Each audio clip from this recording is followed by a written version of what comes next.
தூத்துக்குடியில் 80 கோடி ரூபாய் மதிப்புள்ள போதைப் பொருள் பறிமுதல் செய்யப்பட்டிருக்கிறது. விவரங்களுடன் செய்தியாளர் முரளிகணேஷ். முரளிகணேஷ், விவரம் என்ன?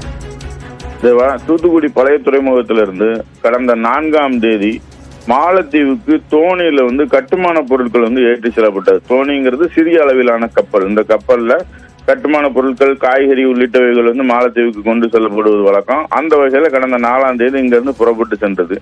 இந்த தோணியில போதைப் பொருள் கடத்தப்படுவதாக மத்திய வருவாய் குற்ற புலனாய்வுத்துறை அதிகாரிகளுக்கு தகவல் கிடைச்சி, இதைத் தொடர்ந்து இவங்க இந்திய கடலோர காவல்படை உதவியோட அந்த கப்பலை கடல்ல போயிட்டு இருக்கும்போது பிடிச்சிடுறாங்க. பிடிச்சி அந்த கப்பலை மீண்டும் தூத்துக்குடி பழைய துறைமுகத்துக்கு கொண்டுட்டு சோதனை நடத்துறாங்க.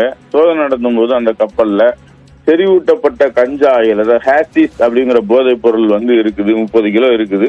இதனுடைய சர்வதேச மதிப்பு சுமார் 80 கோடிக்கு மேல இருக்கும்னு சொல்லப்படுது. இந்த போதைப் பொருளை பறிமுதல் பண்ணியிருக்காங்க. இது தொடர்பாக இந்தோனேசியாவை சேர்ந்த 2 பேர் உள்பட மொத்தம் 11 பேர்கிட்ட விசாரணை நடந்துகிட்டு இருக்கிறது.